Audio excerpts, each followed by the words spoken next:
have a camera holder, I'm actually prying it in between the roll cage. Okay, where are my keys? I do got my keys here.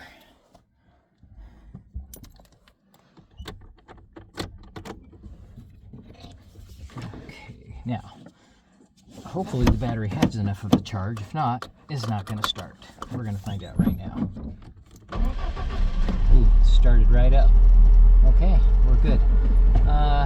I do have to let it warm up for a minute, so I'll tell you what, I'm going to pause the video, let it warm up, and then we'll take off.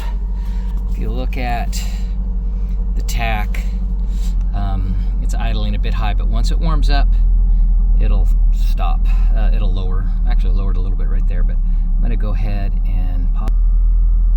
Okay, I've let it warm up for about 5 minutes. Looking at the dash there, temperature, everything looks pretty good. You will notice the check engine light is on. That's the yellow light in the middle. That's going to stay on. There actually isn't an engine problem. There is a reason that light is on, and I'm not going to get into that reason, but it's fine. The parking brake light is on because I do have the parking brake on, so we will take that off, and that light is off. Okay, let's go ahead and take just a very short spin. Oh, just apologies here. You know what though? We need to check and make sure the lights work. I always wonder about that. Here's the light button right here. When I push it, are they gonna pop up? Ooh, and they do. It's always a big relief when those work. Let me funnel them through a couple times. These are notorious to quit working after your car is set for a long time. These are still working good though. So let's park that there. Let me get this back in. The trick is putting this camera back in here without accidentally turning it off. And I don't think I've turned it off. Hopefully not. All right, we're ready to go. Adjust my seat a little bit.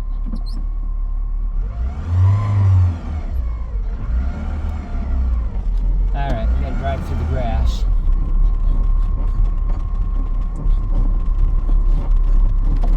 This car sits very, very low. If you pull up to a drive-through window to get a cup of coffee, you have to pop open the top and get the coffee delivered through the top because you're basically staring at their kneecaps through the window. Speaking of which, I'm gonna pop this top, get a little more air circulating here. There we go.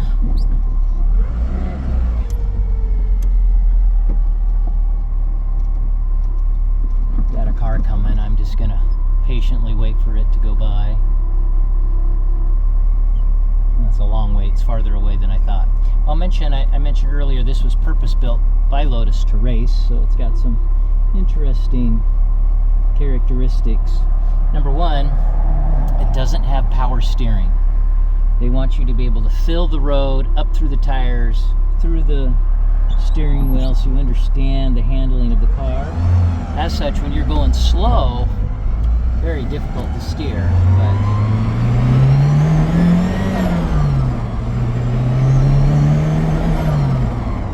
you can hear that when you get the turbo going, you can hear the wastegate as it releases pressure when you lift up on the gas. I'm not sure if you can hear it through just the mic on the phone, but hopefully you can. But still got a lot of nice pickup.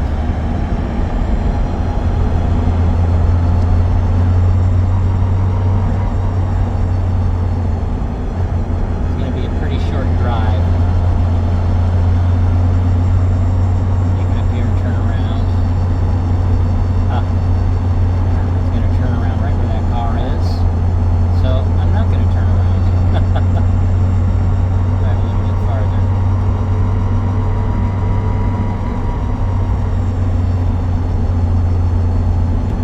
Yeah, a lot of traffic. I think I'll just drive down here and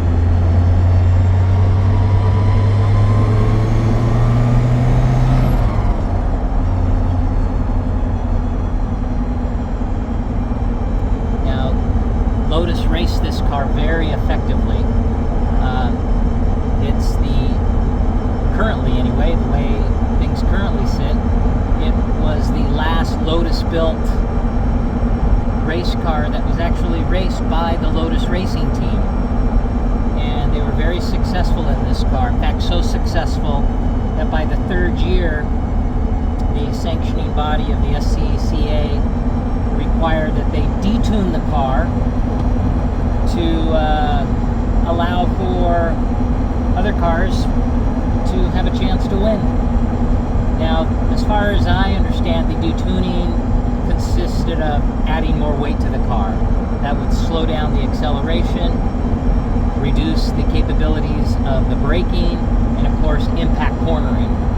Lotus ran that way for a little while, but then just felt they weren't competitive anymore and pulled out of racing entirely. But they did good. It was a great car to have on the racetrack in its day. It did fantastically well. They raced it it was raced in the Escort World Challenge Racing Series and the, another one, I forgot what it's called. Maybe it'll come to me.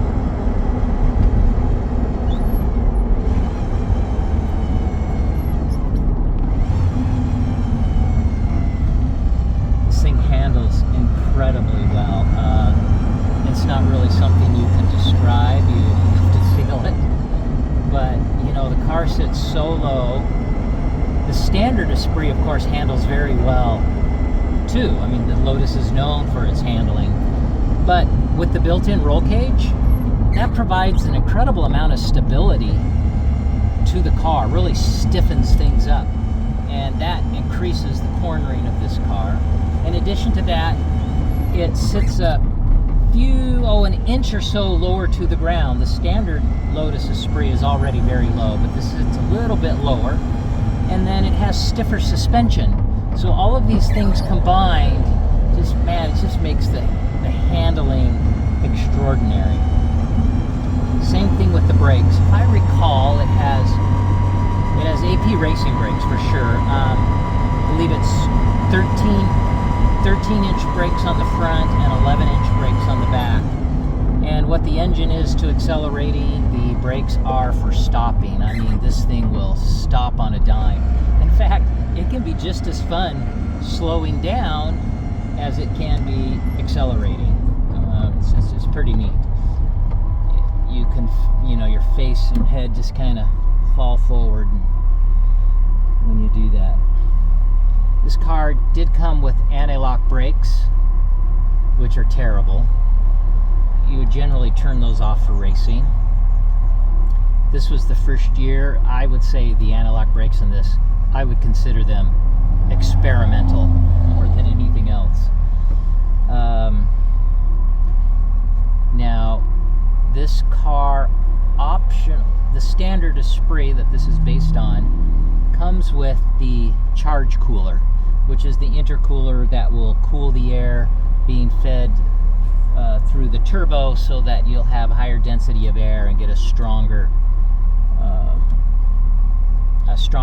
air mix with the fuel.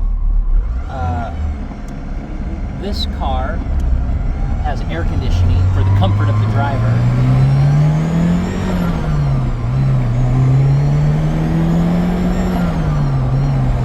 But you could also get an optional expanded charge cooler or intercooler, and they pull out the air conditioning and use that mechanism to enlarge the size of the charge cooler, which would give you an additional length of time of boost of the charge cooler. If I recall, I think the charge cooler gives you about 30 seconds worth of extra boost, which is fantastic, for small acceleration runs or speeding up down a straightaway, whatever the case may be. Works really well.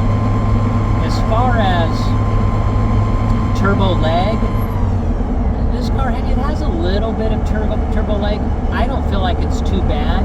I think one thing, though, that maybe makes you feel like it's got more turbo lag is just the fact that when the turbo does kick in, it is a significant boost to the car. I mean, it takes off like you would not believe. You gotta hold on to the steering wheel, make sure you're pointed straight. You don't want to have any water on the ground or anything else, because when that turbo kicks in, you are going to be moving.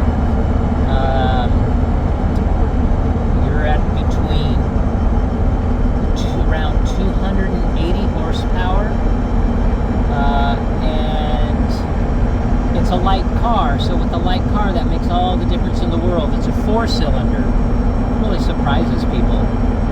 But it is an outstandingly efficient 4-cylinder engine. It's a 2.2-liter engine.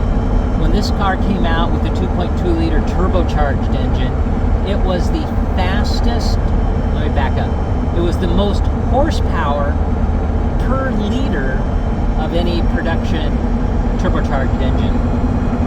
So that was pretty neat. So you combine the horsepower with a light car, supremely balanced, and you just got an amazing car to drive. There's just no other way to explain it. I think maybe the downside with the Esprit is the top end speed. You know, there's only so much you can do with the 4-cylinder.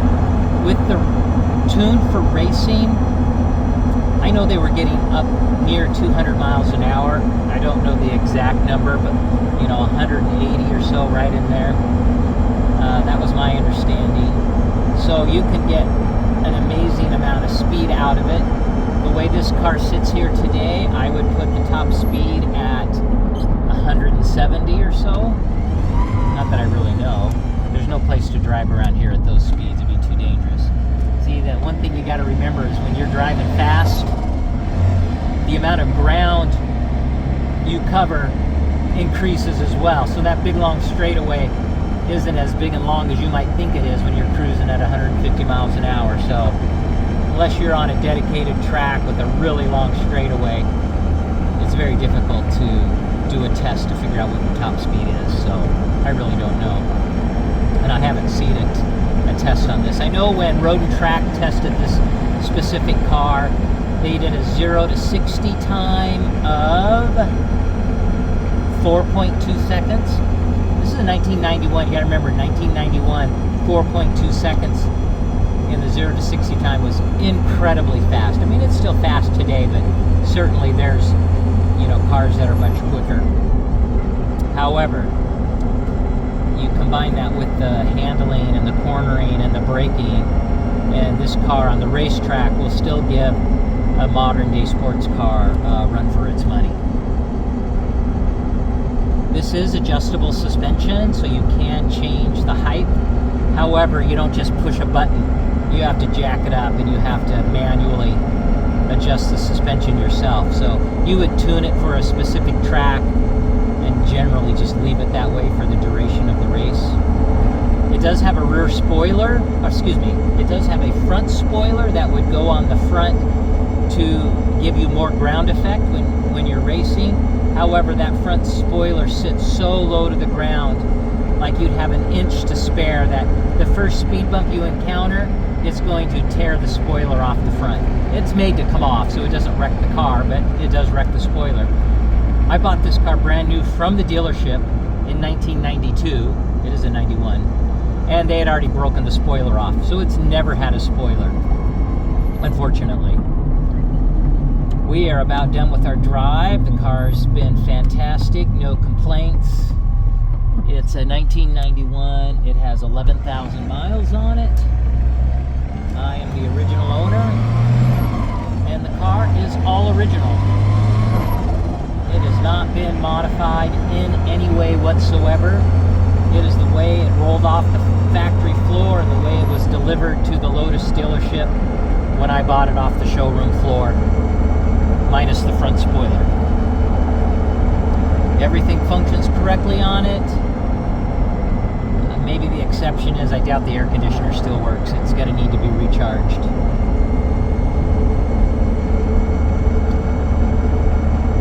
It's got, this car only came in white.